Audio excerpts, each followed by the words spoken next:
forgot. That's all right. All right, man. Welcome to the Black Spinner Circle vidcast with my partner Andy Rodriguez. What's up, dude? Hey, man, things are going great. I forgot to press live earlier, but other than that, doing good, man. Just hanging out. Can't wait to get to this topic. We got great guests today. We got the great Wayne Noon with us, and then after I'm all that, you we got need, a couple really. more to jump in. So we'll I, be all I, right. I'm really all you need. We don't need the other people that are coming.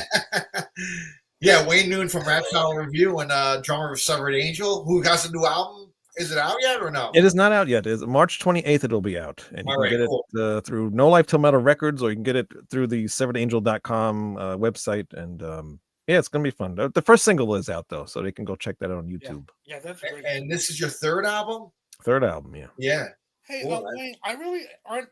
I really am not that reversed on the first two albums, but I noticed the use of keyboards Shame on you. on the use of keyboards on this track. Is that something that y'all implore a lot? Is the use of keyboards? Yeah, I mean that's the reason why we have a keyboard player. Yeah. I listen to a lot of power metal bands. A lot of us do, but a lot of some of us listen to like a lot of the older '80s, even the '70s type stuff. Yeah. So we like the synthesizers and the organs and all those kinds of sounds. So we just we want to incorporate that into our music. Yeah, it really sticks out. It's really different from like other things that are out there right now. Yeah, everybody just usually just bass guitars and singer and drums and stuff like that. So Yeah. Especially in the United States, they a lot of the bands in the United States stay away from the keyboard stuff, and I hate that. I feel like some songs do need it. Yeah. Not every song, but it's just something that a lot of the bands here just don't do. Which it's annoying. Yeah, but- well, it's very refreshing to hear. It really is. Well, thank you. I appreciate that. We even like the guy too that plays the keyboard, so it's a plus.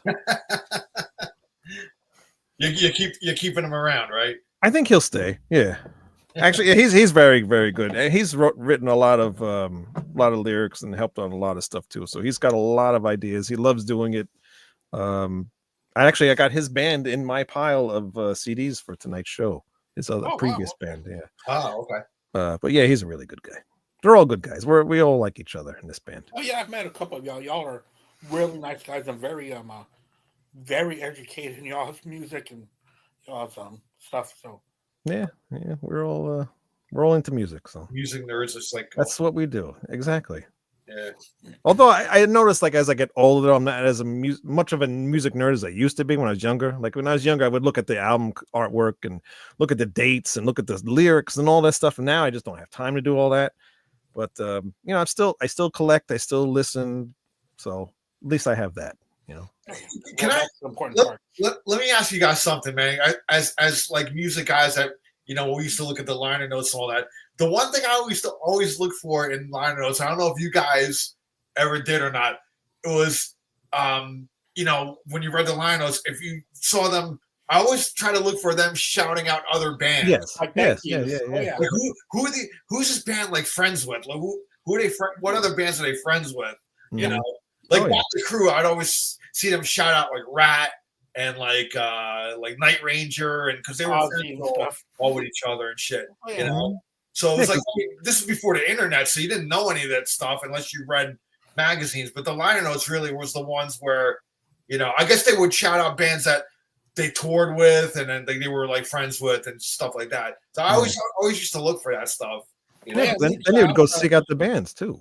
Yeah. Yeah. I always thought that was interesting to see who they were friends with and who they worked with. And, every once in a while you would hear like courtesy of so-and-so records. I'm this musician appears. Like, oh, that's cool, Yeah. So, I love the liner notes. Yeah. And also too, the band Halloween. I always got to mention Halloween. But it was funny reading their liner notes because when Kai Hansen left the band, and they formed Gamma Ray, they would actually in the Halloween liner notes and the Gamma Ray liner notes, they would actually go back and forth with each other on the thank yous. Like they would say something back and forth to each other. It was pretty kind of funny to see what they were going to say on each album. So I thought that was pretty cool. Yeah, it was kind of weird because I was cleaning up my cassettes and I felt something behind the cabinets, and I reached back there and I pulled it out. There was a cassette of Walls of Jericho was back there. Oh, really? Yeah. Oh, wow. I can't find the cover, so I gotta do a makeshift cover so I can What was it, Jericho? Who was in that? Halloween. Halloween. That's the name of the album? That's the debut album. Yeah. I thought that was the name of a band too. For it some is the name of a band. Yep. Yeah. Oh, there's Manny. Yep. Hey, can you see me? Oh yeah. Unfortunately, yes. Yeah, back up a little bit, bro. Back up. Yeah. Keep going.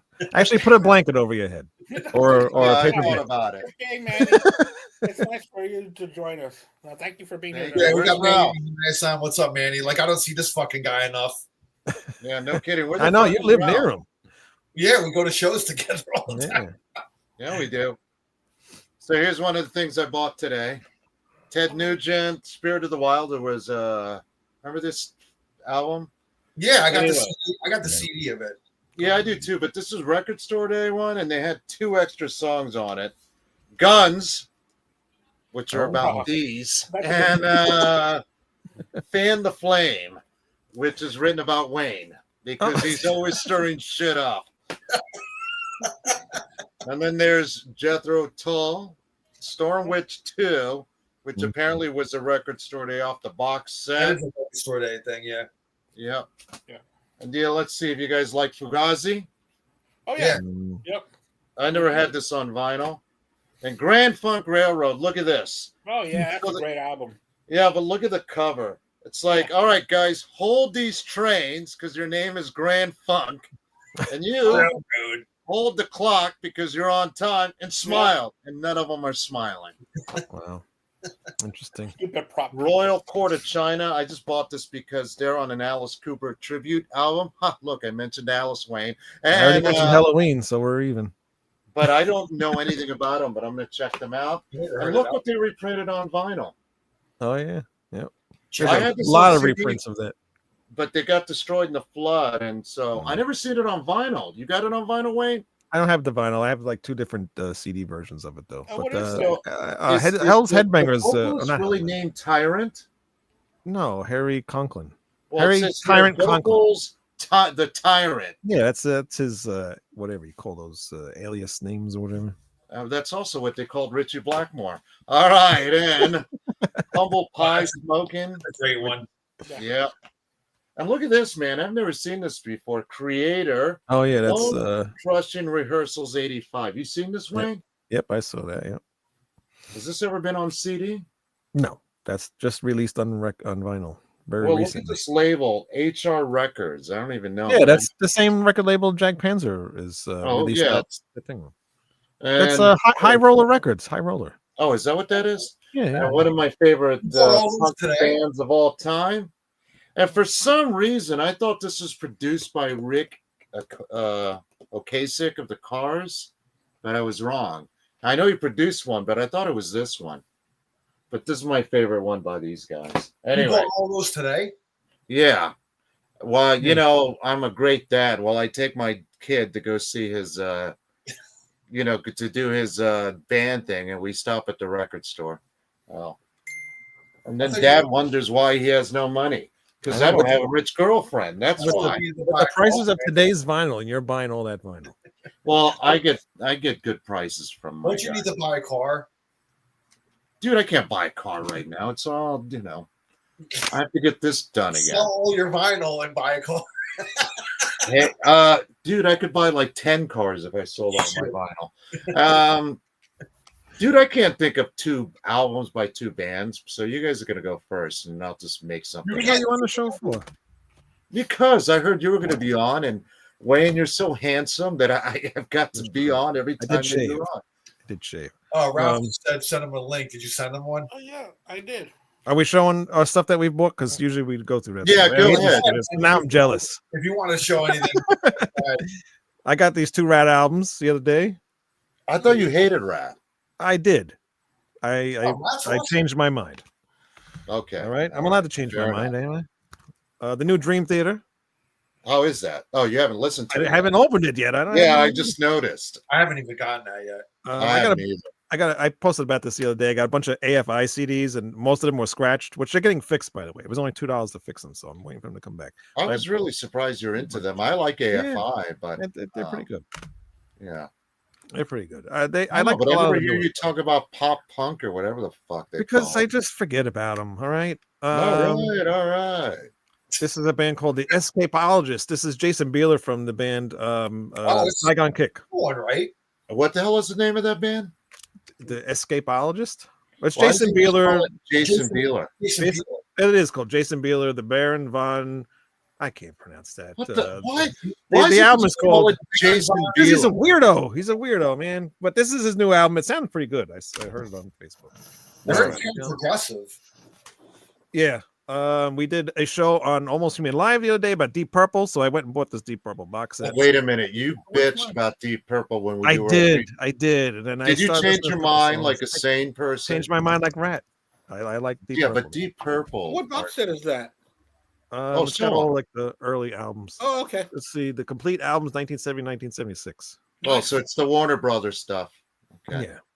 So I got that, and I got this a few weeks ago. Hellstar, Burning Star. So I think that's Is that a newer album by them or what? no. This is old. This is from 1999. You know, I got them because do you remember when we were on Heart of Metal Yeah. and we would do the trade-off burn CDs? You put them on one of them, and I bought it. I So, put them on. I never had any of their albums back then. well, then maybe it was some Wasn't other me. master. Was All not right. me. But I bought them because I had the guitarist on our show. No, couple of okay. years ago. Yeah. So He you did other interviewed bands. somebody who was well known. That's interesting. Well, I won't say he was well known. All right. Let's And not the go that tradition- far. The tradition continues. Maybe in the state of Texas, I guess. Did He's you interview? the So what about guitarist- you, Al? Did you get what else anything? was his name? No, actually, I didn't. Larry Berrigan from Hellstar. What I've been listening to a lot though is a lot of Night Ranger because Tim Derling is doing a book on them, No, and is he it? asked me to actually contribute to the book, like reviews like some of their albums. So I've been listening to like the albums that he picked for me, which is Man in Motion, the one where they were a trio, without Jack Blades. Oh, Mojo something or other. I got Feeding Off the Mojo. Yeah, I've got that. I bought that It's actually a recently. really good album, man. I like that album a lot, and it's different, but it fucking rocks, dude. It came out in like '95, I think. Yeah, And it was just Kelly Kagi, Brad Gillis, and a guy named Gary Moon. who the hell is Barry Moon? Gary Moon. That was his name.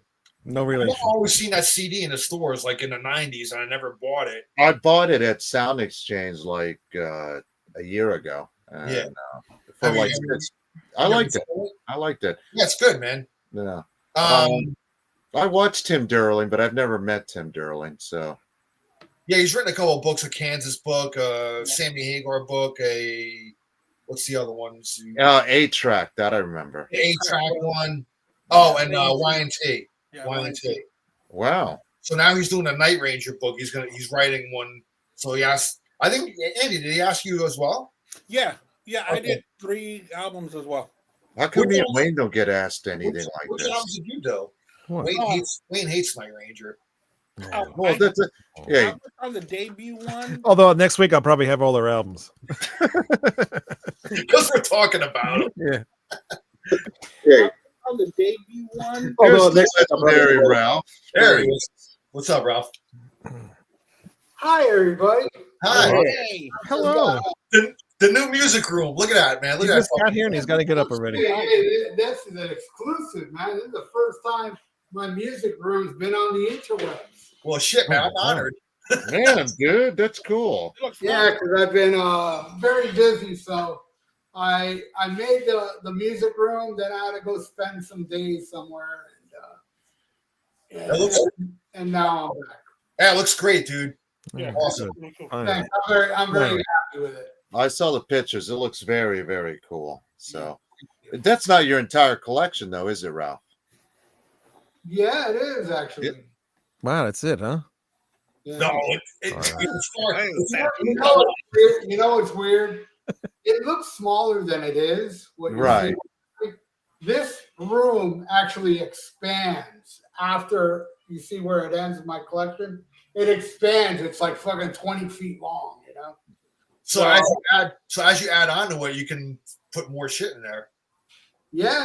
I mean, basically put almost everything I found up on my wall. So, you know, I have a lot of closet space now, and you know, because all that shit was in my closet. Now it's on my walls, and I still have posters to put up. But I'm kind of a bad designer, so I'm gonna have some friends over to show me how I should place the posters. Because I have a really cool Kiss poster from the first album cover, but it's huge. This guy gave it to me. It's beautiful.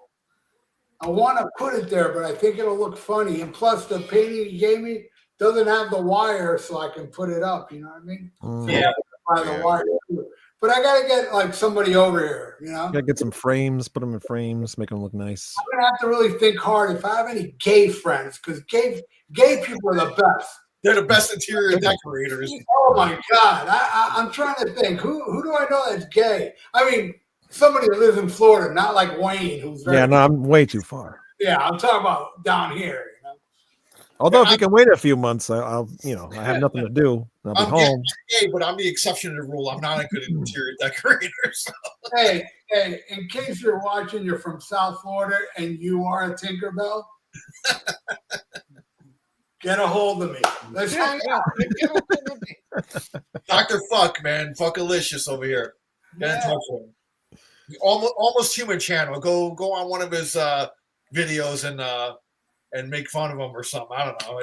Yeah, the problem with this show is that this show's a little too manly.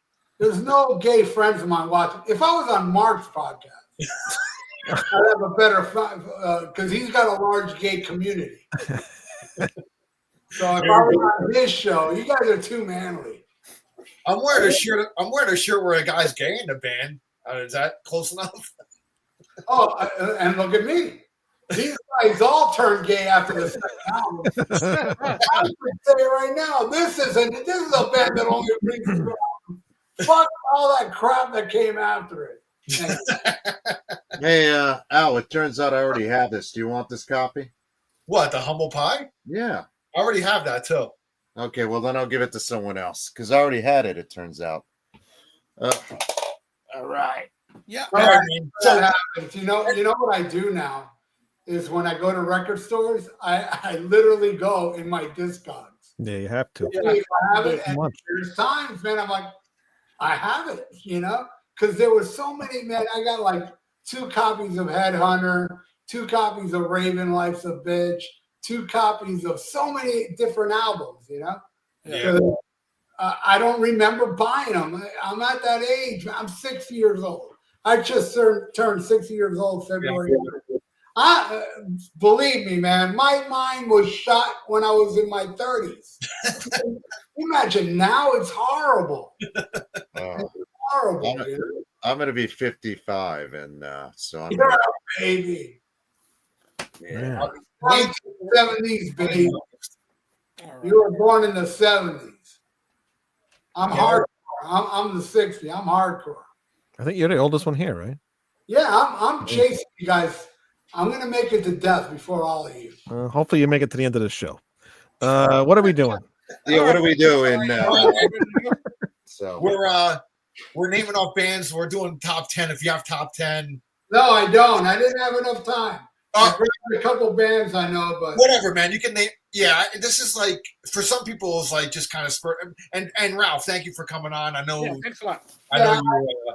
I'm sure there's many bands that I own in my collection because I pulled out a few bands. Yeah, in my collection that only released 2 albums. I could only think of one band at the top of my head that released 2, but I'll wait till it's my turn. All right, so it's to and through like bands that only released 2 albums. When they were active, because there is some bands where like maybe they might have had a posthumous release or odds and ends released later on. We're not counting that. Only 2 when they were active, and that was it. So, when I started thinking about it, I'm like, yeah, I'm gonna get like 10 of them. I ended up getting a whole sheet worth, you know. Wow.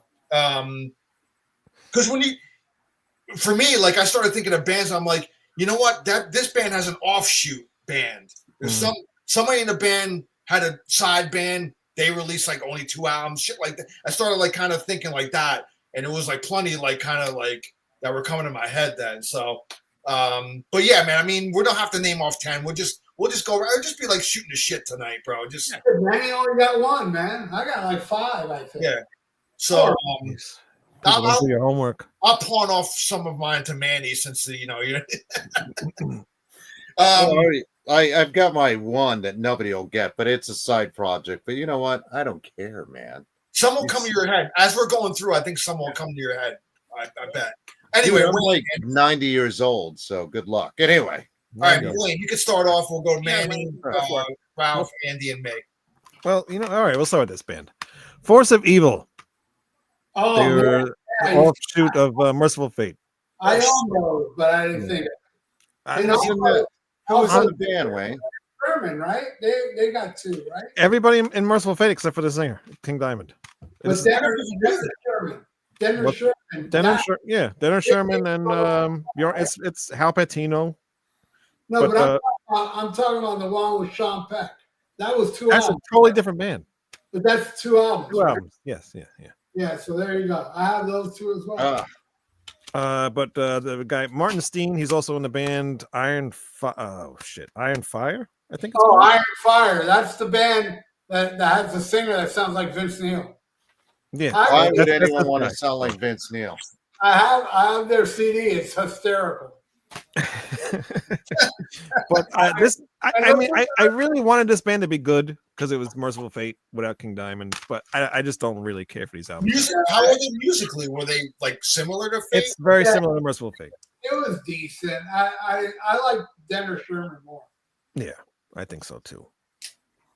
So I mean, it's cool to own them because of who's in the band, but there's just nothing like I'm not going back. Do EPs count? No, we're not counting EPs. Okay. Albums only. Because also Denner, what is it called? The Denner band? It's just Denner's Inferno. Yeah, Denner's Inferno has an EP and a full. I got it. Yeah. All right, Manny. What's your All right. David Bowie did a side project in the 90s called Tin Machine, and they did 2 albums, self-titled, and what was the name of the second one? I can't remember right now. I got it right here. 2. It was Tin Machine 2. Was it just called 2? Yeah. Yep. I mean, they released a live album, but but they had 2 studio there albums. they are. I don't file them under David Bowie like they do in the record store. I file them under Tin Machine because that's what that's where they should be filed, under T. Yeah, but I liked it. It was kind of alternative hard rock. I guess his version of metal, but metal was uncool then, so they called it alternative. But I like it a lot. I mean, the song "Under the God," skinheads going to what the damn lyrics anyway about a swastika, stuff you never thought David Bowie would be singing about. But I think it's brilliant. But at the time, it got hammered by critics. Now, of course, they think it's wonderful. So who's next? Let's go with Dr. Fuck. Dr. Fuck, you are up. The legendary doctor. I'm putting my favorite. You need to get some rugs in that place. All right. SOD, man. Oh yeah. I think this SOD is known for this. Oh, this SOD, is a forgotten album that they released in 1999. This album is awesome. You just got to get past the first 2 songs that are fucking terrible. They're trying to be Pantera for a couple songs, but then of course, nothing will ever touch this. But this has got some great shit. That was the first one I bought. That second album, and then I sold it. I don't know why. Stupid. Why did you sell it? I thought it started. I was like, "What the fuck are you guys doing? Trying to sound like Pantera?" And then it went into the what we're known for. Yeah. All right. And I also have it on vinyl. Very cool. But Bigger Than Devil is not on vinyl, and I doubt it'll ever be. I think they're trying to bury that album. Oh wow. But they fucked up I mean, as much as I love Bigger Than the Devil, they should have never done it and gone down in history like the Sex Pistols. Well, yeah. They fucked up. All right. This one. Are we good? Widowmaker. Yeah, I got the I forgot about Widowmaker. Yeah. Widowmaker, and I got the Now that's Dee Snider's Widowmaker, right? Yeah. And I gotta say, most people prefer the first album, this one, which is a kick-ass album, but this one sounds a little 80s, which is cool, like hard rock metal 80s, not bad. But this it branches out to more crunchier metal that I liked a lot, but everybody that liked this hated this because everybody that likes this wants to hear, same reason wants to hear, Motley Crue with Vince Neil. It was the same thing. You get Karabi, who's a great singer, but it doesn't sound like Motley Crue, so it failed. And that's how I feel about Widowmaker. Even though I prefer that Karabi album, I love this album. I think it's awesome. All right, this one just seemed like a little bit more grungy type alternative sound. Yeah, that's the way it works. I wouldn't say grungy. I'd say more dark. Alternative, darker. Well, if you want to talk grunge, like without the vocal melody, kind of Alice in Chains-ish. Yes, yeah, yep. That kind of grunge. Yep, yep. I agree All with right, that. next one, extremely underrated band called The Organization. They released yeah. I didn't know they had two. I never even heard of those guys. It's Death Angel. It's Death Angel without the singer. I thought that was Souls at Zero. I don't know who that is. Death Angel singer, I think. Anyway, continue. Maybe. But this features my all-time favorite song from the 90s. It's a song called Wonder. I think it's like the Stairway to Heaven of the 90s. Love it. This one's a little more punkier, but it's cool, and it's got a hidden track, which is that Steely Dan song, that Do It Again. Yeah. They do a good version of it. But Really? they're both excellent. I do like the first one more, but this one a lot of people didn't like. I liked it because it still stayed in a direction where they're kind of getting, a little punky, but there's a lot of melody. And this features two singers, Rob, the guitar player, and the drummer, Andy, who is Rob's brother. Okay. They both sing. Some songs they sing together, other songs they sing alone, and Rob does fucking Wonder. It's amazing. Check out that second one. Apparently, Ralph's just going the whole show. Save some, bro. Save some. We're gonna go around, man. All right, I'll stop. All right. I wonder why he went through. Well, I just want to say, Metal Ben in the comments, it says Souls at Zero was Rat Child America. I guess. Thank you. Yeah. Okay, but I gotta say some Metal Ben. Man, I know I plan on getting on his channel several times, and always something bad happens, and then, like I was saying earlier in the show, my memory's fucked up, and I'm like, shit, I haven't been on Metal Ben's channel yet, and I promised him I'd be on it. And brother, whenever you want me on, let's hook that up. Just send me a message on Facebook, and I'll let you know what days I'm free, of course, but I love Metal Ben. He's a true metal warrior. He is. And his channel's cool. And check out Metal Ben and subscribe to Metal Ben. Yeah, Metal Ben's Chronicles, man. Check it out. Yeah, he's a metalhead, man. He's a true fucking metalhead, bro. He's 100% metal. Yeah, There's a lot of his original music on there, so that's really cool. Yeah, we've had him on our show once, right, Andy? Yeah. When we did a vinyl battle between Metallica and Megadeth. Yeah. Very cool. He's supposed to have me on his show too, so let's get that going, Metal Ben. Yeah, but Metal Ben, don't book me with Wayne. Come on. No, please, no. Don't Metal Ben, I have no idea who you are, but because seriously, because fuck Wayne. Yeah, seriously.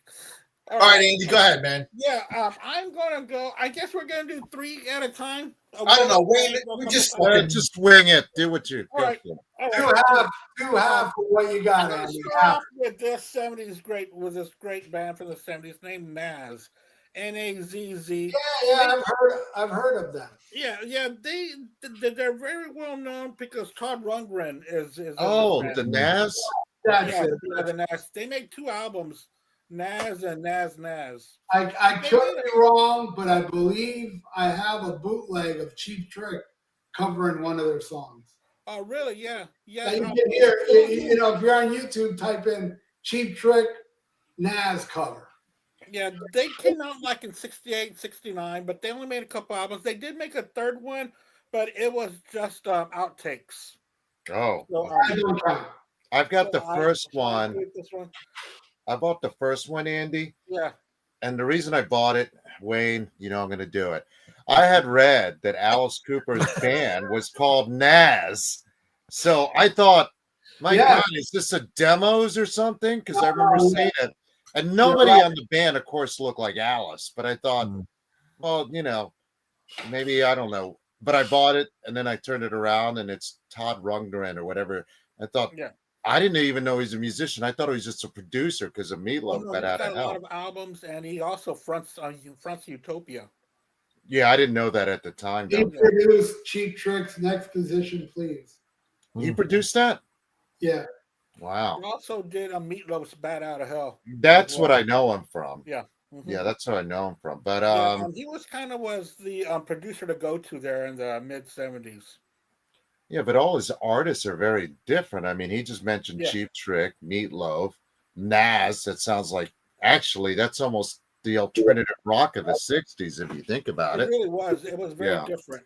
Yeah. And Manny, you ever heard of that band, the Alice Cooper band, what they turn into, the $1 Billion Babies album? Yeah, Battle Axe. I have that. It's not bad, man. It's not. The only thing about it is you can tell what Alice brought to the table. But it's still a good album. I think if Michael Bruce had decided to hire a singer instead of trying to do it himself, it probably would have done a little bit better, in my opinion. So. Yeah, no, I can tell why it didn't take off, but I was like, hey, this ain't bad. Yeah. And I wanted to showcase a super group that came out. They came out with Chickenfoot 1 and Chickenfoot 3. They skipped 2, which is Sammy Hagar and Chad Smith and Michael Anthony and Joe Satriani. The thing is that it just doesn't sound very cohesive. It's pretty good, but it could have been a lot better. You would think with those 4 musicians, you would get a better product, but it was a little off. I thought it sounded like I kind of like it, but it kind of sounded like Sammy Hagar with a really good guitar player. That really doesn't count because technically, even though 1 album's missing, you have 3. Even though 2's not there, but you got to add 2 because fuck Sammy Hagar. And then the great Tommy Bolin only released 2 albums as well.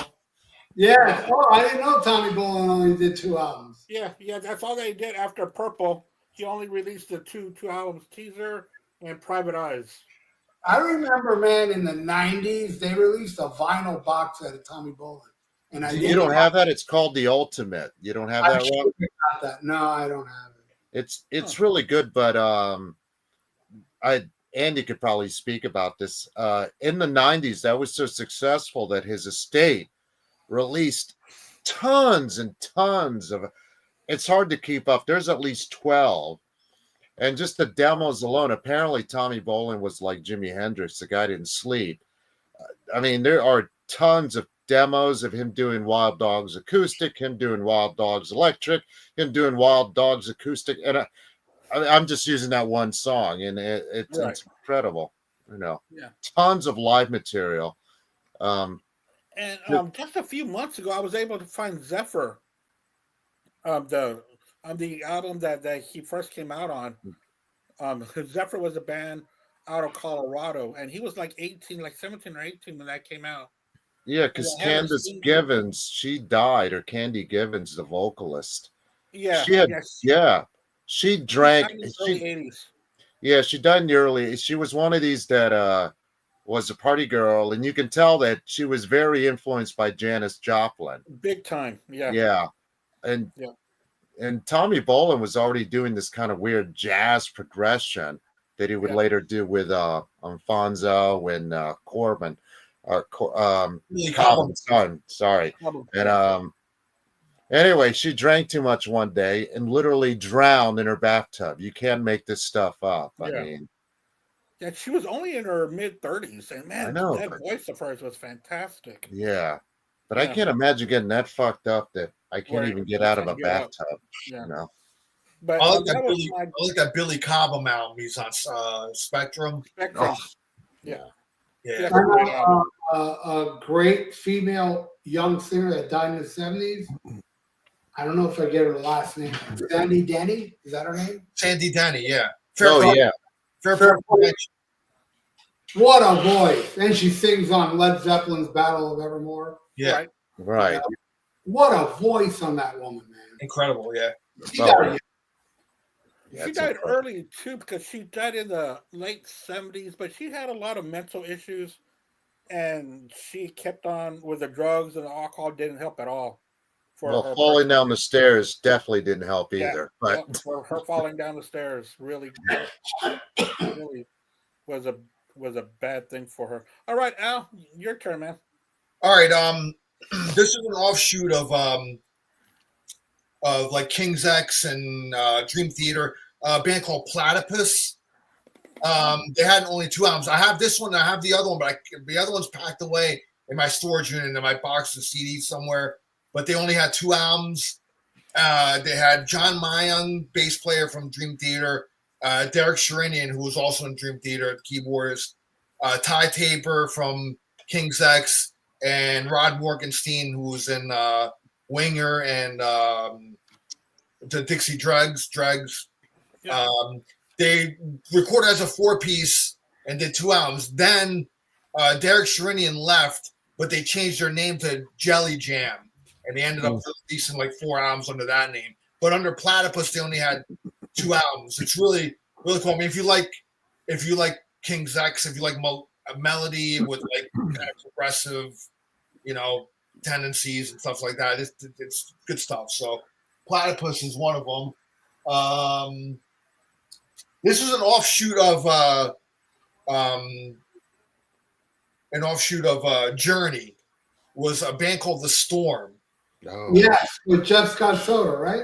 No. That was Soul Circus or something. Yeah. The Storm was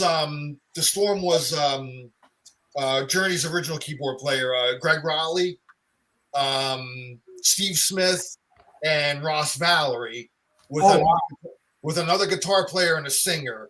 And I saw these guys open for. They only had 2 albums. This one, and then what's the other one's name? And I don't have the other one, but they only had 2 albums. So, but this one, when they came out with this one, they opened. I saw Bryan Adams in like '91 at Madison Square. Oh no, in New Jersey actually, at Meadowlands. And these guys opened up, and they did like a lot of this album, but they did some Journey too. And it was cool. I was like, holy shit, that's fucking Greg Raleigh. I knew nothing about this band. And then when I heard him singing and they introduced each other, opening, I was like, holy shit. So I didn't have this album until like recently. I was in the store and I found it used because it was kind of hard to find. I never saw it anywhere. So I finally found it. It's good melodic, like AOR type of, it's Journey type of shit. It's good though. yeah, So, I like it. check it out. Neil Sean was doing a lot of that kind of stuff too, because he did Bad English and Headline. yeah, thank you. I was trying to remember that. Well, you just named a band that has 2 albums, so you can go with that one. I'm not going with that fucking Bad English. I think Sean Hammer released 2 albums in the 80s. And that's some good shit. They have a video of Telling Me Lies, and Sean's the singer. Sean's a great singer. It's really weird. He only sang on one song off of what's the one after Evolution? People and Places. That's Neil Sean singing. Yeah. The only song. Yeah, he's got a good voice, actually. Yeah, with Hammer, he sings, and he's got a great voice. You know. Yeah. Well, Journey had great harmony, so he was part of that. So yeah.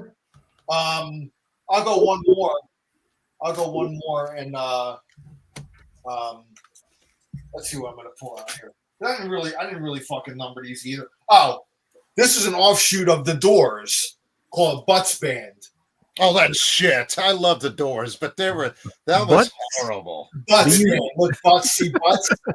Yeah. They had 2 albums. Did they make 2 albums? They made 2 albums. John Densmore and Robbie Krieger. They did a band together with some other people. This was after The Doors even tried to do like 2 albums without Jim Morrison. This is after that, like mid-70s. Yeah.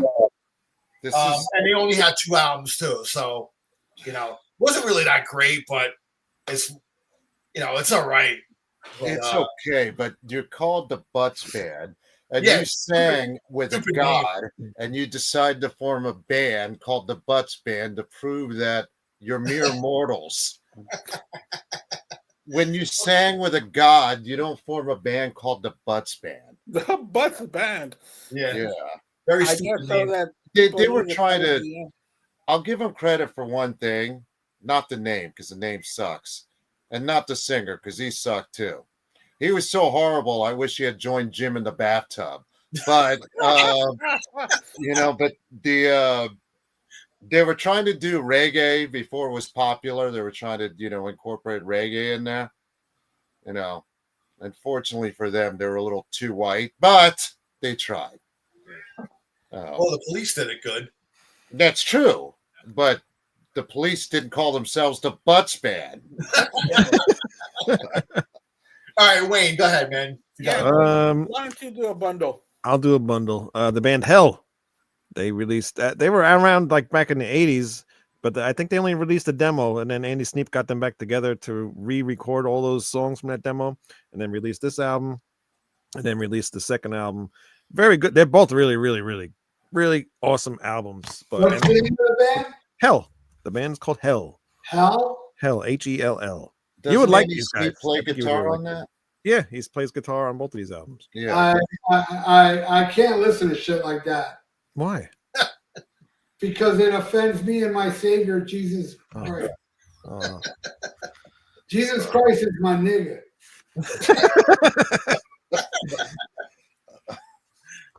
And you can also, if you get this deluxe version, you can open it up and it turns into a Ouija board.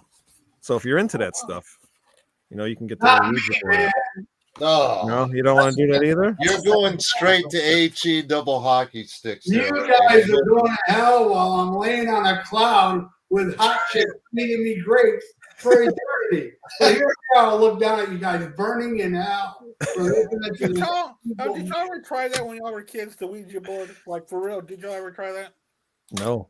No, I never have. I did do the Bloody Mary. I don't know if you guys ever heard of that. Yeah, heard of that one. Yeah. It actually worked for me, man. I saw the Bloody Mary. I actually saw it. Before they said it. I was a little kid. Maybe it's because my brain wanted me to see it. Probably.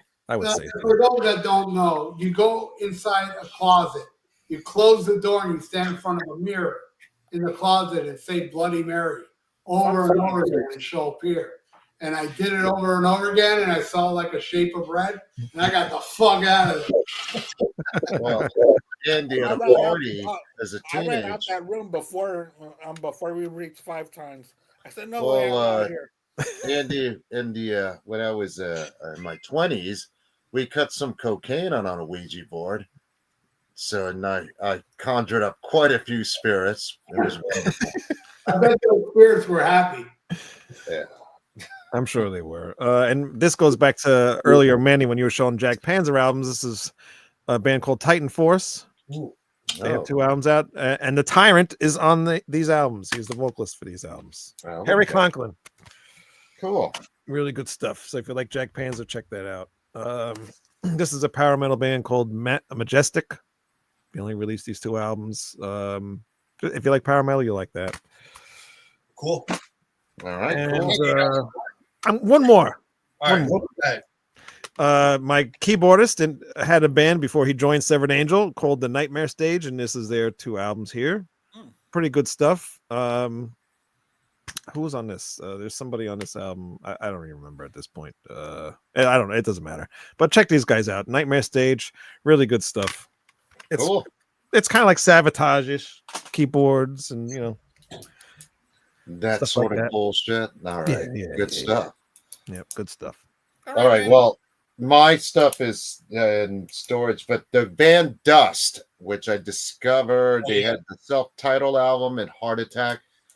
And the reason I know they exist because I read a lot, like you all do, and I found out that the guys that were in that band produced the first 2 Kiss albums. So I went and checked them out. And then I looked, and I didn't realize for years that was Marky Ramone, because he's not Marky Ramone on there. I forgot what his real name is on there. But they're pretty good albums. I would say they're almost Sabbath influenced, but I really don't know when the Dust albums came out compared to Sabbath. But they're really good stuff. That is some awesome 70s hard rock. Oh, absolutely. 71 and 72, they came out. Okay. Dust is an awesome band. Oh, excellent. And this will surprise you, but Jane's Addiction, because remember, their debut album was a live album, and they put out only 2 studio albums there before they short lifetime, before cocaine, heroin, and ego made them implode. And I got to see them opening up for Iggy Pop before they were famous in 1988. Actually, they were getting famous at Janice Landing. It was a great show. What was on the live album? It was their debut album. It was just there's a couple songs that made it onto Nothing Shocking, but it's nothing that got popular or anything like that, really. Interesting. Perry Farrell's first band was called PS Com or PSI Com. I forgot. Some stupid name. Shocking. Yeah. But it's pretty good. I love those albums. The ones after that are good too, but you can't compare them to the first 2. But in the original lifetime, they only put out 2 studio albums. Yeah, and that's all you really need from them were those 2 albums. Oh, absolutely. The other stuff is good, but it's not essential. Nah. Neither were the first 2. They really kick ass on stage. What? What? On stage, man. They kick each other's ass on stage. All right, Ralph, what do you got for your round? All right, my final 2.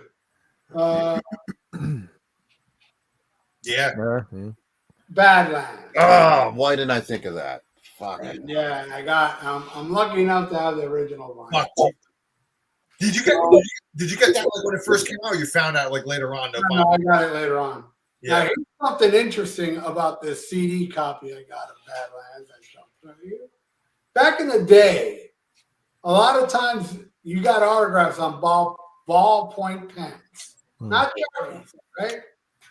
So if you look at this, I don't know if you can make it out because it's all in a ballpoint pen. But if you look above Ray Gillen, can you make out his autograph?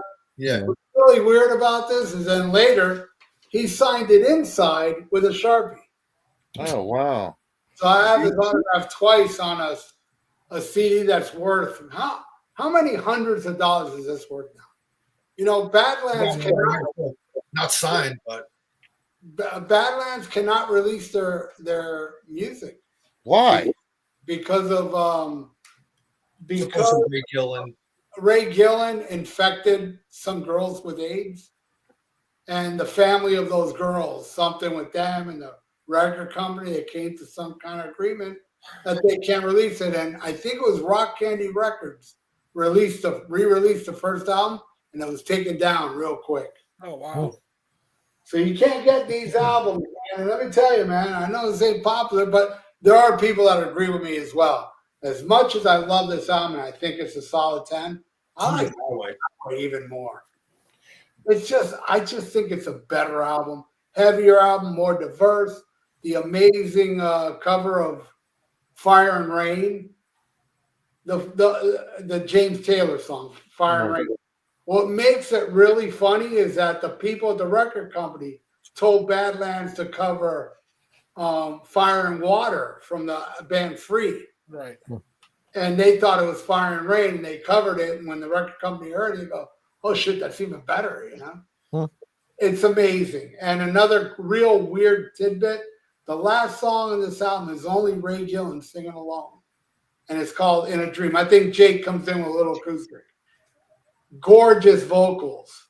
Many years later on American Idol, some guy that won sang that song on American. That was Bo Bice. I know what you're talking about. He won, right? He won singing that tune. I don't know if he won, but I remember him singing it because my daughter my oldest daughter used to watch it. Well, she'd start watching it, and then midway through she'd lose interest, and then me and her mom would sit there and watch it anyway. But I remember that. I think Bo Bice did win that season, though. Did he? I think so. Yeah, but this, I would say, is my second favorite band that only released 2 albums. Now I'm going to show you my favorite band. And I don't think, honestly, any band will defeat my band that just released 2 albums. Yeah, my band. Polar Holocaust and Mountain Soul is the greatest 2 albums done by any band. Every song on both these albums is all killer, no filler. Just amazing stuff. And for those that are interested, I found a box of this moving back in here and a couple boxes of this. So if you want to buy, That's Melting Your Skull is your second one or your first one? second one. Okay. Your first one's what's the name of your first one? Poser Holocaust. I need that one, so I'll get in touch with you and I'll buy one of those off of you. All right. Yeah, this one most people like better. I like this one better, but most people think Poser Holocaust. But I think they're both amazing, and I really do think that is the greatest band that ever released 2 albums. I will get in contact with you about that too, Ralph. I was going to put that on my list, but I thought you were working on a third album. No, we're not. No, okay. All right. I've had enough. I love them, and we're all still great friends. They've all been to my house. We're still close. But I ain't working with those motherfuckers anymore. That's it. I want to stay their friends. Smart move. The cat wants to get out, Al. So Ralph, Let the cat out. Back to that Badlands. I get what you're coming from, but how's that fair to J.K. Lee? And he had nothing to do with infecting those women. And you know what, man? I mean, there's no cooler interview that you can listen to online than J.K. Lee. J.K. Lee is such a free spirit, man. He doesn't give a fuck. He doesn't give a fuck about money. He said, look, I'll sign a contract right now to Sharon Osbourne. I will not ask for a penny. Just give me credit on Bark of the Moon. Just give me credit. That's all I want is credit. No money. He says that in countless interviews. And he talks about the whole thing with, the reason that record companies aren't. Yeah. He really is kind of clueless on it. He's like, I really don't know. He doesn't go into it at all because it kind of sounds like he doesn't care that they're not releasing it for whatever reason, I mean, he thinks it's fucked up, but he doesn't go into details. And the details I've heard is that the family of the chicks that Ray Gillen infected have something to do with it, but that's me reading stuff online. Who knows? It may be bullshit for all I know. It might be. Greg Chason, he says something too that it's not only the Ray Gillen part of it. There's more like he said something like there's record company politics that they did something that pissed off the record company so bad that like they just. I know the Ray Gillen thing's kind of part of it, but he says that's not the only part. There's something else too that has to do with it. That's why it's not getting released because they offered to, if they re-release it, they offered to give Ray's share to the families, and they're not doing it, man. I don't know why. Maybe they don't want to, and that's why they put a stop to it. Maybe that's why they put a stop to it because they don't want to pay Ray's family. I mean, victim's family. How do they know that Ray Gillen infected them deliberately. We don't know that. Do they know that? No, Jakey Lee did say that Paul O'Neill, the guy that produced those Sabotage albums, Yeah. he produced the first Badlands. Yeah. He wanted more money. Jakey Lee said this in an interview. He blackmailed them. He said, if you don't give me more money, I'm going to Atlantic and telling them that Ray has AIDS.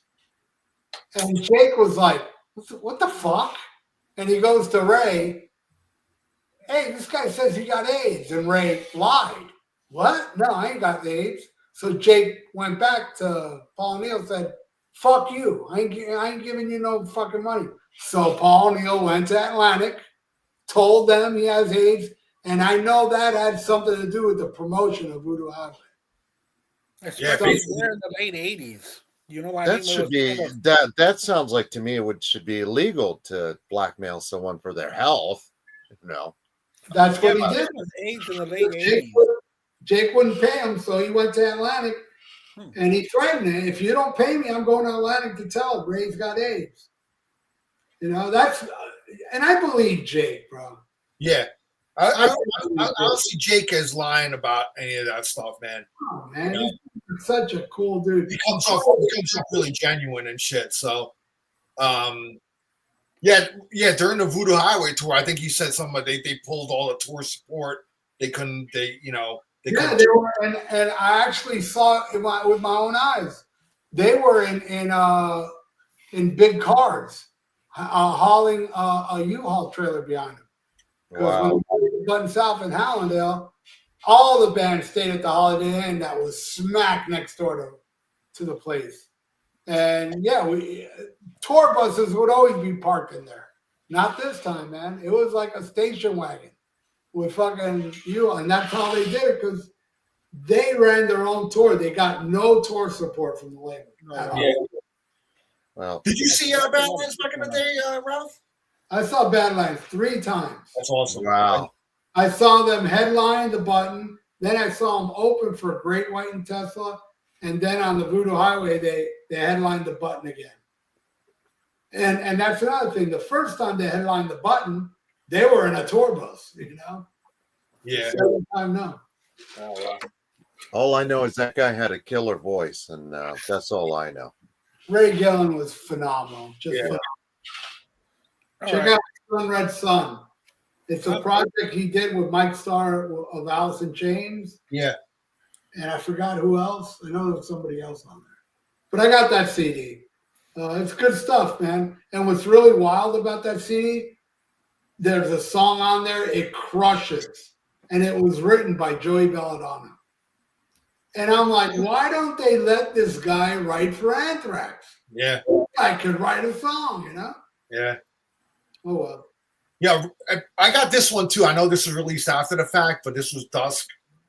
So this was just kind of a demo thing. I mean, this is easier to find because it's not on Atlantic and shits like that. So I think this was like a label called Z Records or some shit like that.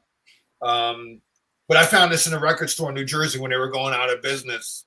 And this was like the one I was missing. And I was like, I saw it. I was like, oh shit, I didn't have this one. So I picked this one up. I mean, the story on this is they went in the studio and they did everything in one take.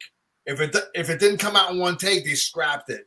But they rehearsed so much. I guess they rehearsed so much that they knew the songs really good. But they said they did everything in one take, every song. And this has a song called Sun Red Sun on it.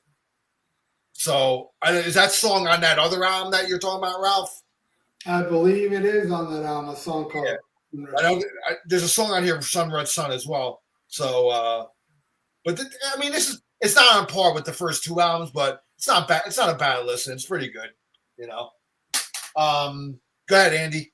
Yeah, I don't have these 2 albums, but I have this one, and it's amazing that this guy only had two albums. He had one with his band, and then when he went solo, he had 2 albums. And I'm talking about the one and only Buddy Holly. I love Buddy Holly. He had 2 albums. He had the Buddy Holly. That's great stuff. And That'll Be the Day. Those are the only 2 albums he made. I love that guy.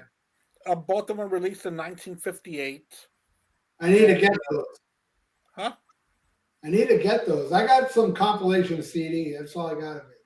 Yeah, yeah, but I want to get these two because any rock lover deserves to have these two albums at their home. So hopefully I can find them. And then another pick that I'm going to have this one was only 2 albums. This was part 2, Ginger Baker's Air Force.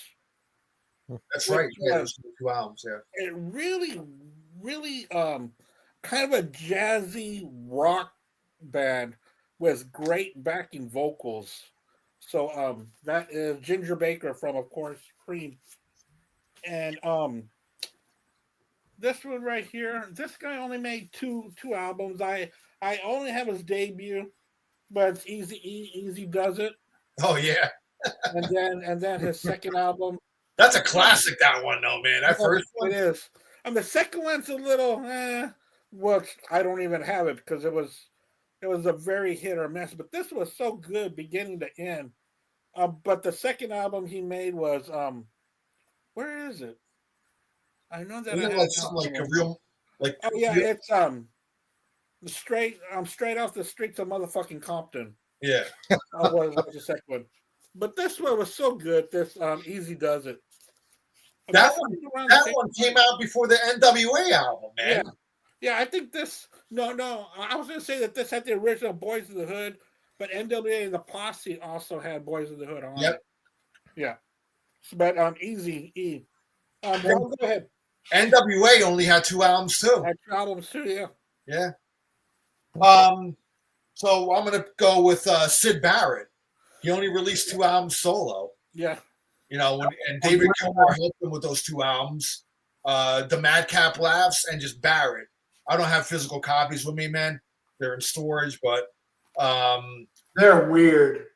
Yeah, very weird, man. But but there's some good shit on there too, man. I like some of the stuff, you know. But I mean, David Gilmour definitely helped him out. Oh yeah, he produced and played guitar and he helped get some songs out of him, man. But he made him smell salt so they keep him awake. Yeah, a lot. Another band I'm going with is actually a New Jersey band called Xenon. I've heard of them. These guys, this is America's New Design, and they had another one called Simple after that. And I actually don't have that one. It's so hard to find that one, and any copy that I find online is real expensive. But this one, there was a college radio station that played heavy metal. When I was in high school, they came out. They started in '86, and all through high school, it was like a great radio station, and I heard a lot of great stuff that it kind of introduced me to. And then I used to hear 3 songs from this band because they only had 3 songs, like a 3-song demo. Yeah. They put it out, and then the college radio station was playing it. Then they came out with this album in like '88, and it has those 3 songs tacked on the end. But great melodic hard rock, man. Xenon. I mean, they actually were from like a couple towns over from me from where I lived, and they were like local heroes in New Jersey. But I remember ordering this on import, though. I had to get this from like Germany and shit, like through a mail order. You know, fucking guys lived like, you know, a couple of towns from me, and I couldn't even get this CD like from them. You know what I mean? So, but Xenon, yeah, it's a good America's New Design, man. Check them out. Check this album out. It's real good. I think if you like melodic hard rock, you'll definitely be into it. And I'll go one more here. Damn Yankees, man. 2 albums. You all know like Jack Blades, Tommy Shaw, and Ted Nugent. And supposedly they recorded a 3rd album, but was never released. And I hear rumors too that the record company actually paid them to not release it. $1 million? I don't know. Yeah, that's not a rumor. That's a fact. Yeah. Is it true? Yeah, it's true. That's crazy. Tommy Shaw and Ted Nugent have mentioned it various times in interviews. You know, I remember hearing about that. Yeah, and being no dummies, they took the money and ran. You know, so well, I would too. Shit, fuck it. I think we're better off. I thought of 2 more. and they're really awesome band. One is called Shock Paris.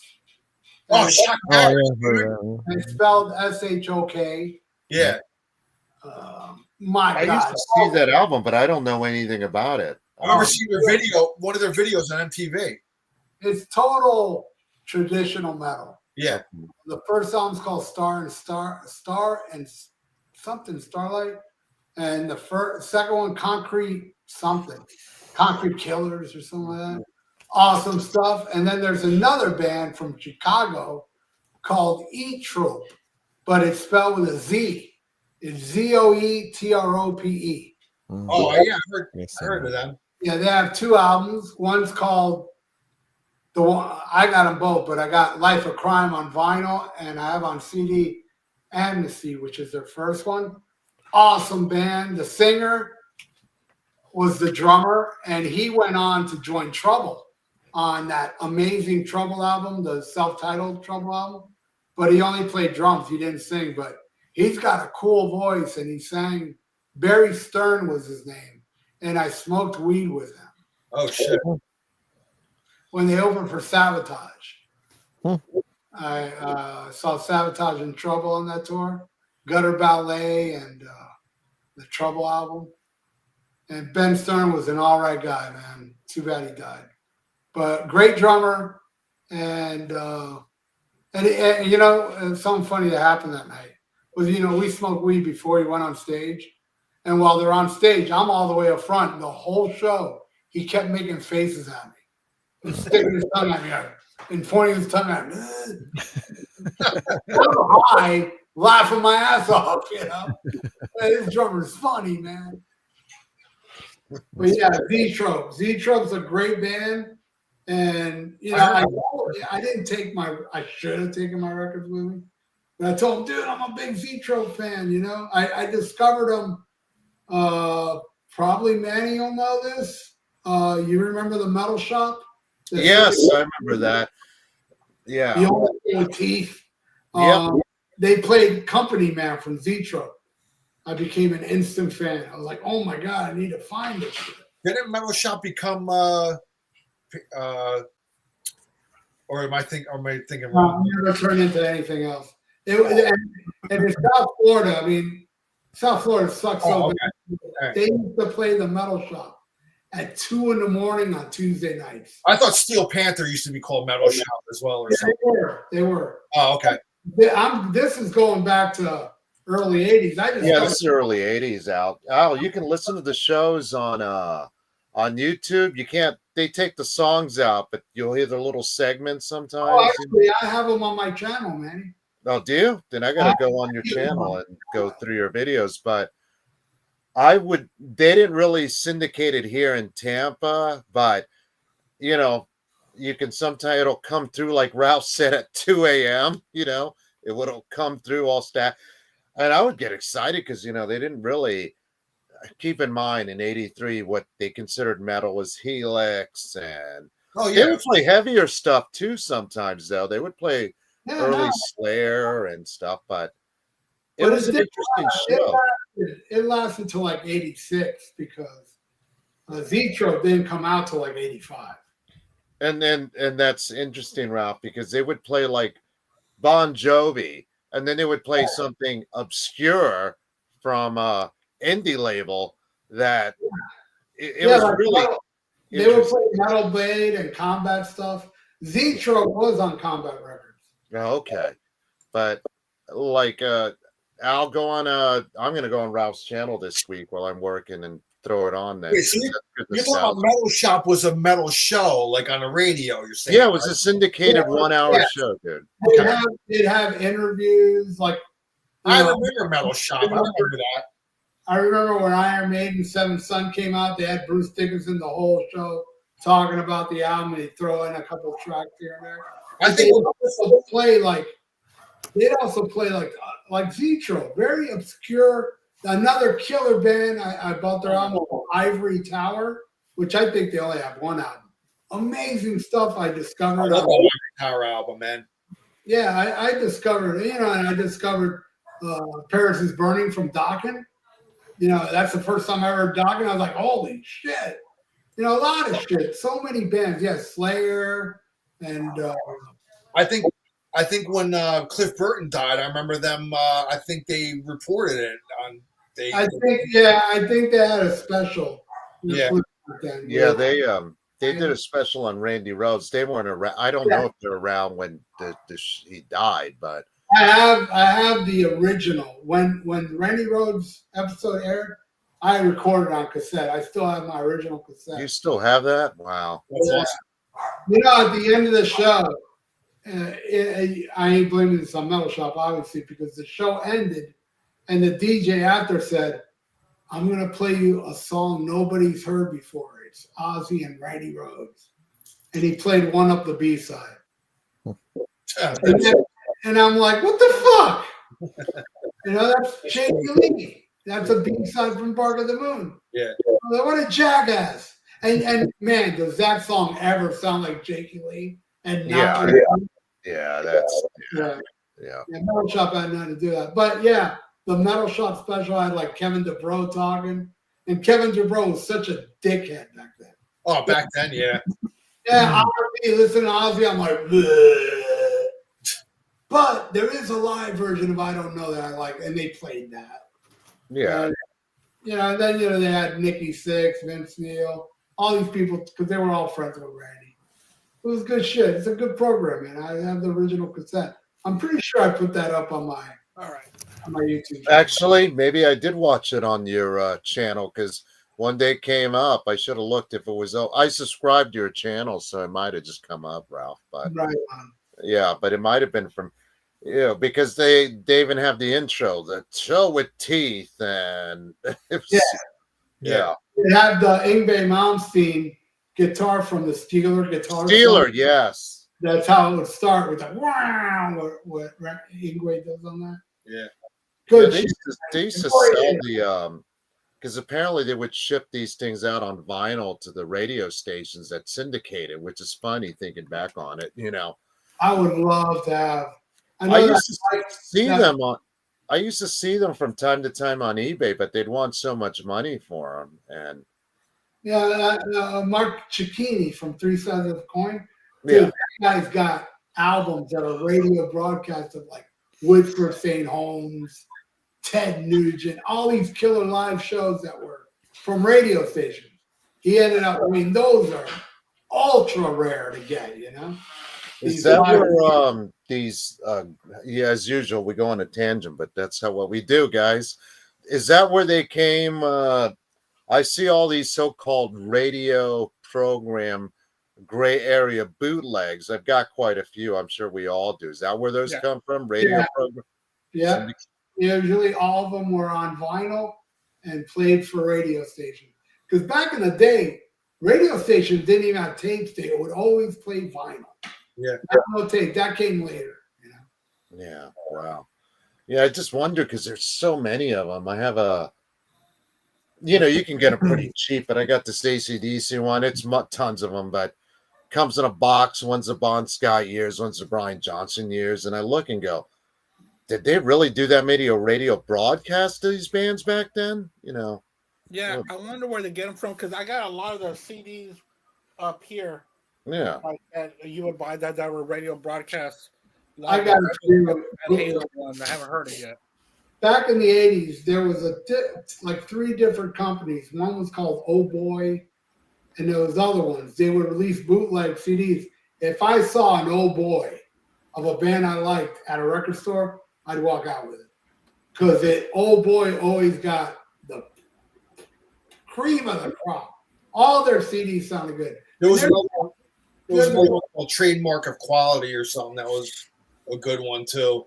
Yeah, the total bootlegs, all they're illegal, but I got a bunch of them on CD. Yeah. And I got a few vinyl too. Yeah. You know what I got? I got a bunch of test pressings that I bet I can get a lot of money for. Now I can say this now, but I knew somebody that was working at a place that pressed records, and they fired him. And he told me, "You can tell everybody now. I don't give a fuck." I got like the Kerry King test pressing, the Paul Stanley Soul Station pressing, No Sleep to Hammersmith Motorhead pressing, Jerry Cantrell pressing. I got all these that go for a lot of money. Test pressings are called. Yeah. They go for a lot of fucking money. I got a bunch. I don't know if I'm gonna get rid of it, but I got a bunch of test pressings. All right, Oh, Al. Wayne, you want to run through a couple? Huh? Al, are you still in the middle of yours? Or Nah, I was gonna say Wayne, if you want. Go, Wayne. All right, show's still going. Nobody's mentioned Fight so far. This is the box that they put out with War of Words and what the hell's the other album? I can't even read Small it. Deadly Space. Small Deadly Space. Yeah, the remixed and remastered version. I have them both on vinyl. I had the originals, but they released that, so I thought that was cool. That's an interesting time. Yeah. Oh, Carnivore. Carnivore. Oh, I forgot about Carnivore. Triple negative. Carnivore, yeah. Really good stuff there. Good one. We mentioned these guys earlier. Denner Sherman only released the 2 albums. What else do I got here? They released it as Denner Sherman. That's what they called them. Yeah. Oh, okay. They're both good albums, man. They're both good. Yeah, it had Sean Peck was on vocals, Hank Sherman, obviously, Snowy Shaw was the drummer. Okay. And Mark Grabowski, I don't know who that is. Man, Snowy Shaw is always talking to me on Facebook. That guy is awesome. Yeah, he's cool, man. I like He's commenting on my shit. I think he's awesome. There's a band called Ark, Jorn Landy.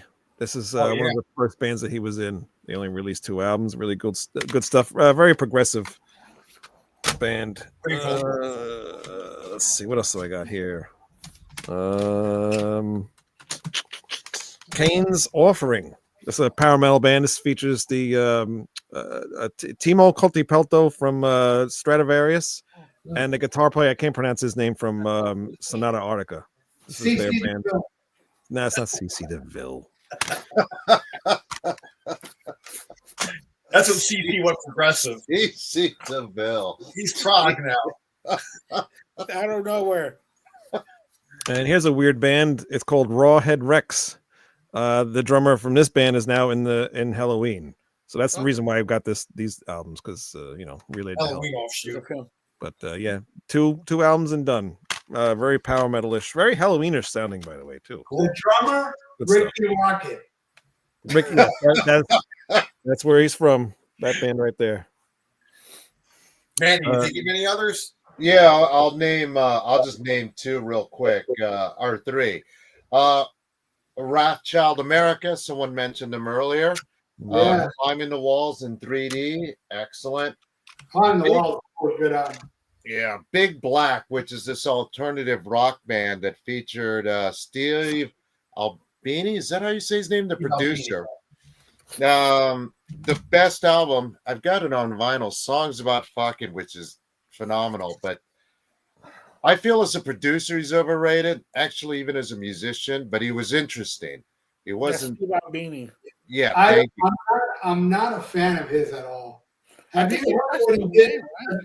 Have you heard what he did to Cheap Trick in Color? Yeah, I have the bootleg of that. What?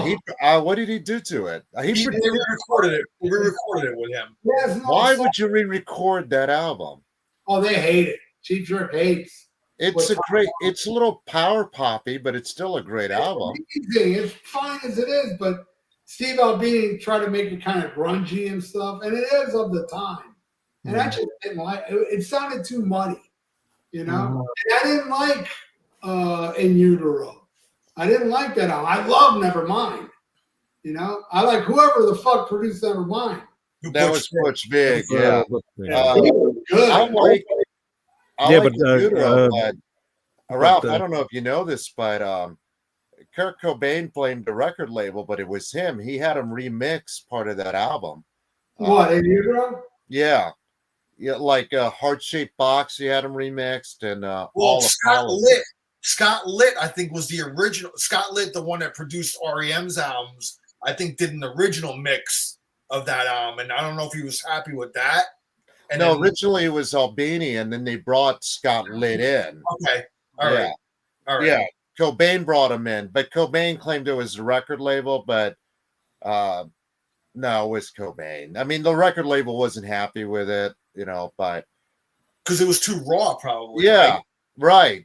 And But Cobain, that's what he wanted Nirvana to sound like, though. He didn't even like the Nevermind sound. He Yeah, hated that. he called it Nevermind. I remember him saying that he thought Nevermind was too slick. That he thought it sounded like a Motley Crue album. I read that. which he did say that, but Cobain also was a very talented guy, but he was so conflicted about everything. Yeah.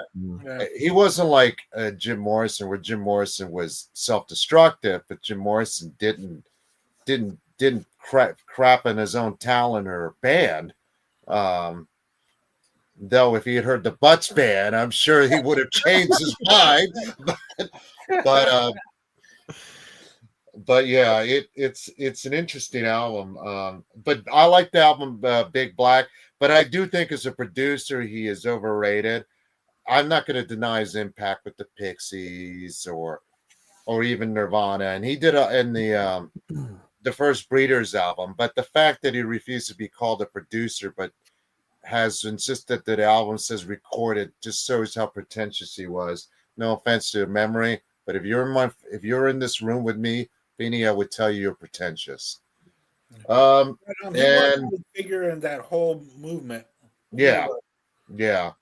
It definitely. And a band, I like the first album, the Vinnie Vincent Invasion. The second one, he can stick up his, glittery ass. But the first one is really good.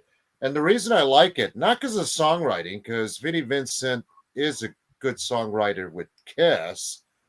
On his own, it's just, all the songs are just excuses for guitar solos. But it's so over the top. I like it. And then All Systems Go, when they tried writing actual songs, what a bunch of bullshit. I prefer when he was, just going all over the fretboard.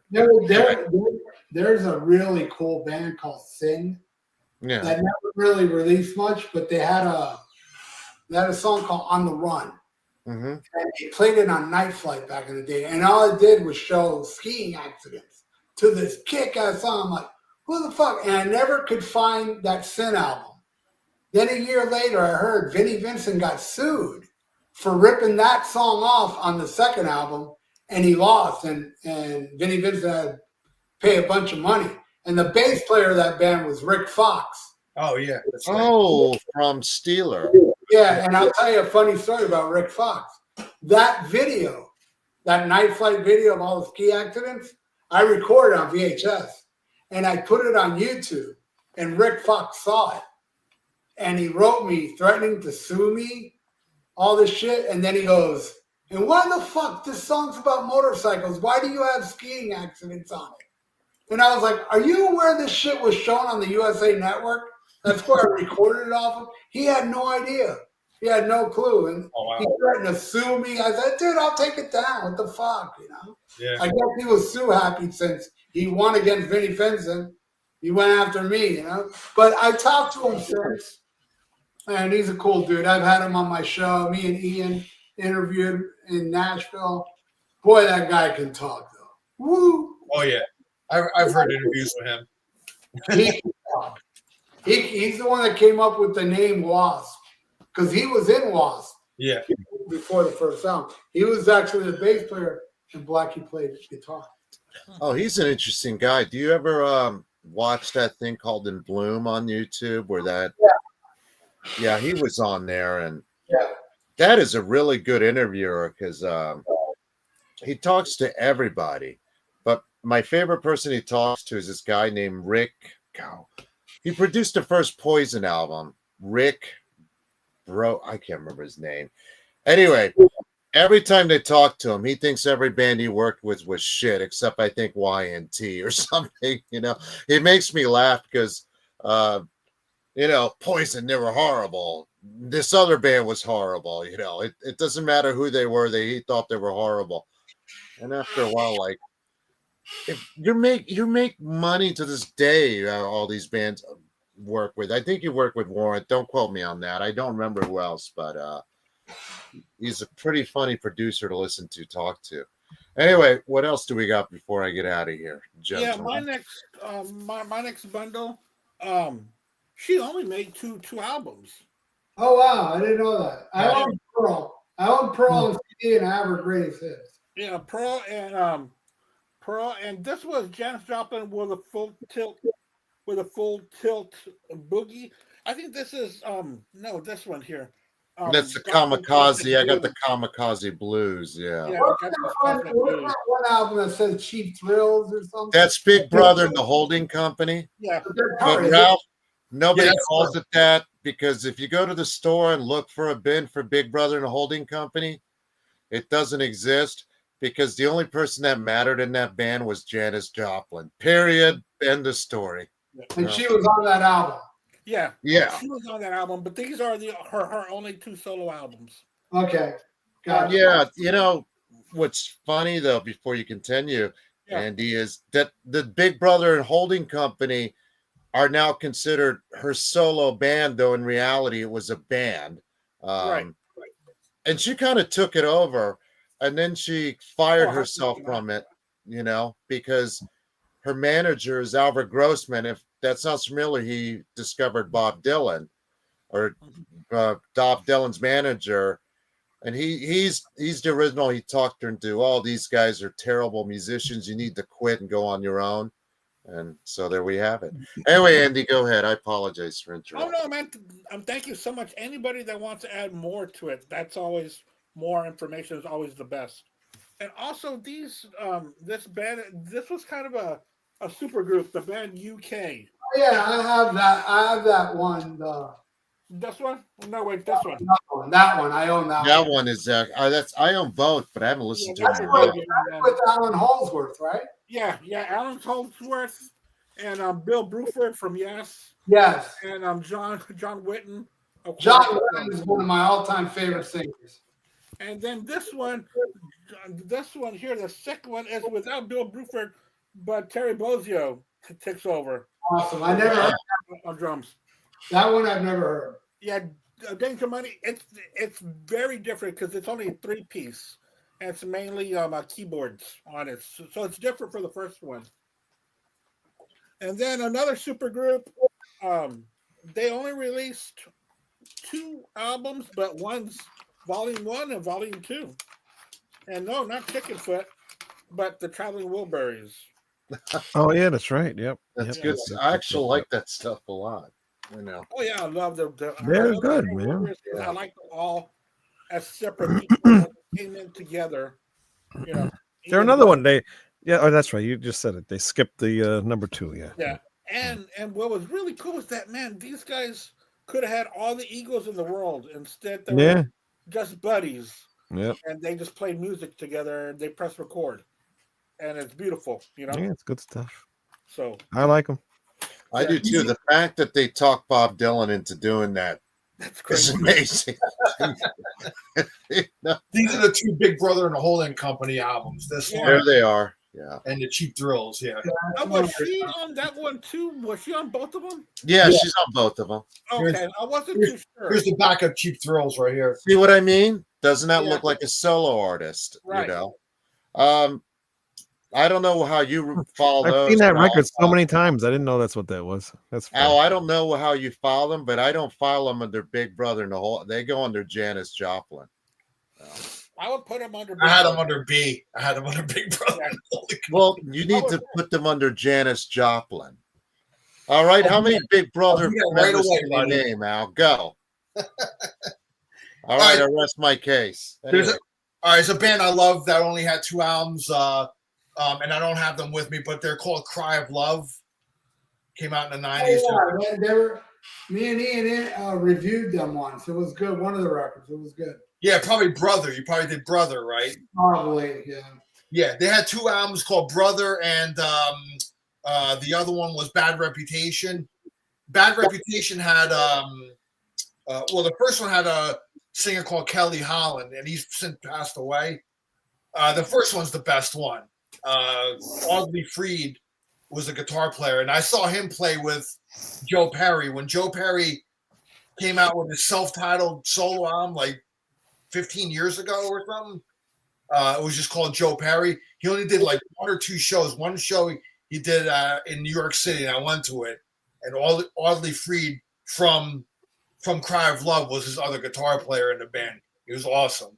And they basically, he did the whole just that whole solo album, and the only thing they did from Aerosmith was Bright Light Fright, with Joe singing, obviously. And then so the second album had Robert Mason on vocals, Cry of Love. But that's not as good as the first one. The first one's the best one. So Cry of Love, I like that. Like blues rock that kind of was like in the 90s, kind of Black Crowes, kind of all that kind of, it fits kind of in that area. Yeah, Black Crowes meets Bad Company sort of thing. Yeah, something like that. Yeah. Another one is I'm sure somebody's going to mention is Blue Murder, dude. Oh, I forgot. Oh, yeah. Somebody mentioned that in the chat. Yeah. I think Nothing But Trouble is very underrated. It is very underrated. I have that on cassette. I don't have it on CD. I have them both on. Well, I have the first one on vinyl. I have Nothing But Trouble on CD. Yeah. I'm still looking out for that one on CD, but yeah, I have the first one on vinyl as well. But yeah, Blue Murder, only 2 albums. Yeah, Nothing But Trouble, man. Very underrated. That's a good one. Yeah, and then one more I'll mention is Flash's Snake Pit. They only had 2 albums. Kind of 2 different lineups though, but it was still under Slash's Snake Pit name. I like the first one the best. I had the guy Eric Dover that was he was in a band called Jellyfish, and I saw that lineup. 5 o'clock somewhere. Yes, 5 o'clock somewhere. Yeah. I saw that show was smoking, man. Yeah. That song, "Beggars and Hangers On," man, great song. Yeah, great vocals, man. That guy belts it out. Yeah. The second one was called "Ain't Life Grand," but he had a totally different lineup on that album.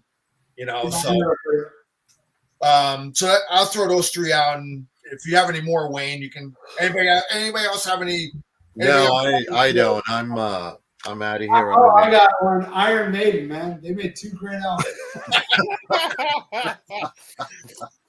Didn't Paul Di'Anno like Battlezone? Was that 2 albums? Yeah, that was 2. Yeah. Well, they made a 3rd one, but way later, and nobody counted. Okay, no, I never heard that one. But yeah, what about those Poison guys? Those guys made 2 fantastic albums. Yeah. I think John Bonham played drums on that first one, I'm sure.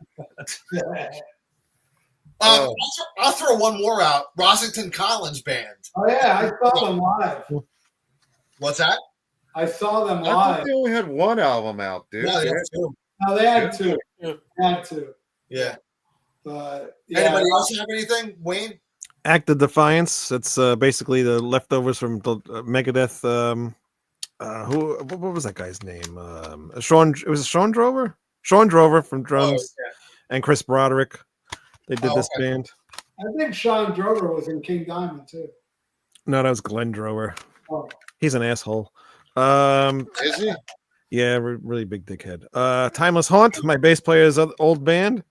They only released 2 albums, and then the singer got to be an asshole and screwed up the whole band. Well, the singer, forget it. I'm not going to get into it. Yeah, he's an asshole. Was the singer Glenn Drover? No, he doesn't sing, thank God. No, but that singer, Ralph. How do I put this? Actually, you just watched the show that you just talked to. I was talking about Kiss. What the you just said it the other day. You were watching something I was doing. No, Forbidden versus Forbidden versus what the hell's the other one? I forgot too. But the guy in the mask, that's the singer from that band. Yeah, but that guy. Yeah. I don't remember saying that. But dude, that guy's Facebook, I wasn't offended, but I had to defriend them because everything turned into it was so ridiculous. I forgot what I posted. And we have a chat, guys, the Rat Salad, and I put something he put. None of us are offended. Every single one, I'm like, oh no, for God's sakes, because it was supposed to be, he was always trying to shock people with his, being really racist or whatever. Yeah. And the thing is, it never shocked us. It was more like, fucking grow a sack and grow up, Yeah. That makes sense. There's this band here called Swordmaster. I don't know if anybody's heard of the band called Death Stars. This is where they started out as. This band, pretty obscure stuff, man. yeah, some weird things He's here. into obscurity. Speaking, we talked about Heart of Metal, Manny, earlier. I found this band at Heart of Metal, Mars Electric. They only released 2 albums. Pretty cool band. This band called Below, really cool band. They are like a doom metal band, kind of like Candlemass-ish. Really cool, called Below. And released 2 albums. Divine Heresy. This is basically Fear Factory with a different singer. Oh, is it? Okay. Yeah, pretty good stuff. And Dreammaker. The vocalist is from the band called Dark Moor from Italy, and she put out this band, and pretty good stuff. It's okay. They're, 2 albums. That's it. I think I'm done.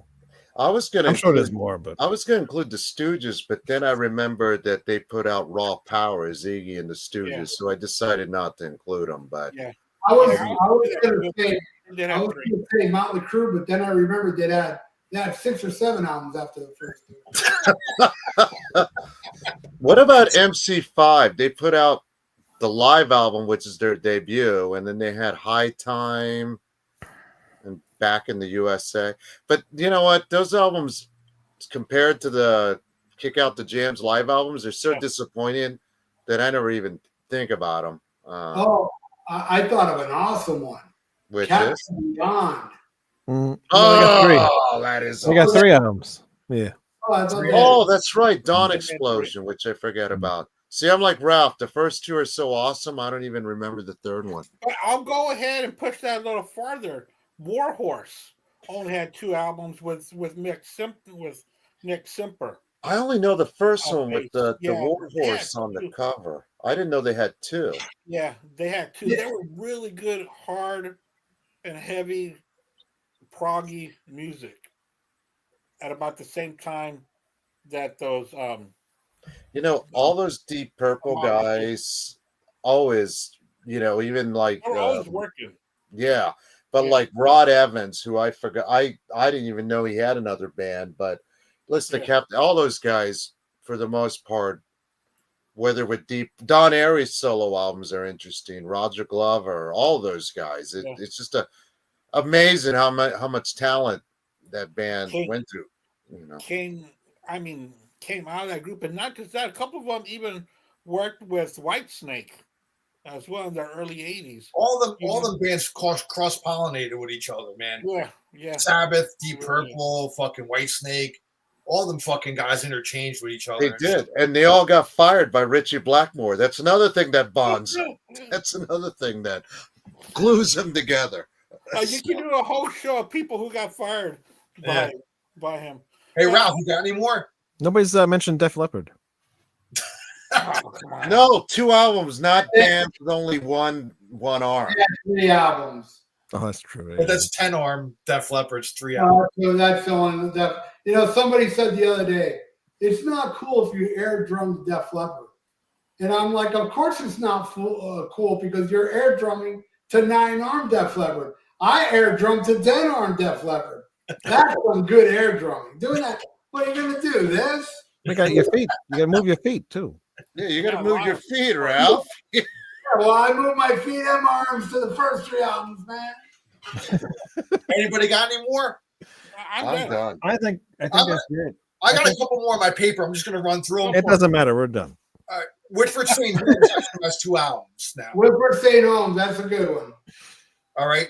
The Firm, 2 albums. Yeah, I like the second one more than the first one. Same. Rick Wright, Richard Wright from Pink Floyd had 2 albums, Wet Dream and Broken China. Oh, I didn't know he had solo. I didn't know the second one, but Wet Dream's a great album. Paul Stanley technically has 2 albums. Fuck that Souls, whatever. No, it's not Soul Station.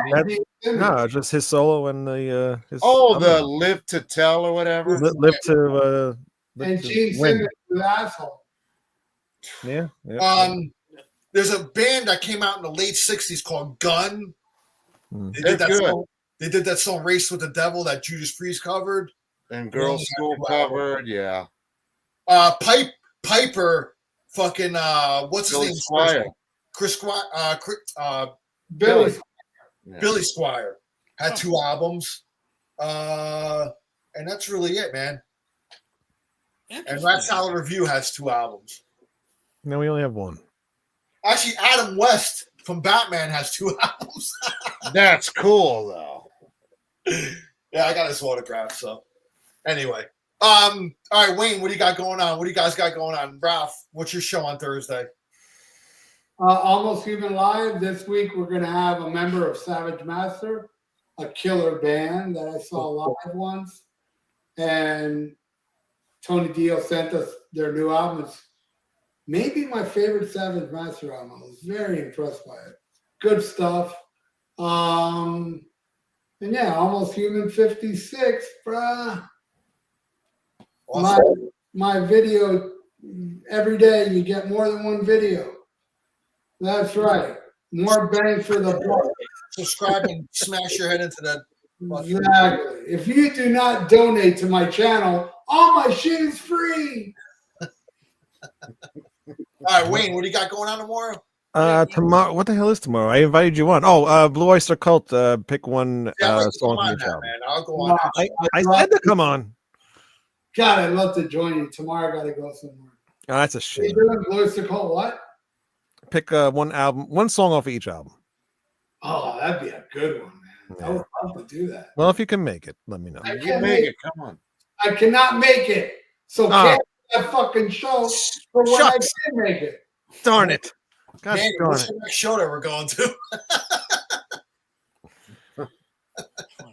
All right, and besides that, Severed Angels new album, March 28th, severedangel.com.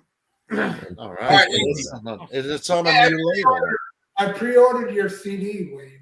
Oh, I refunded you. I don't want you to have it. And but Lou was nice enough to send me the MP3s, and Yeah.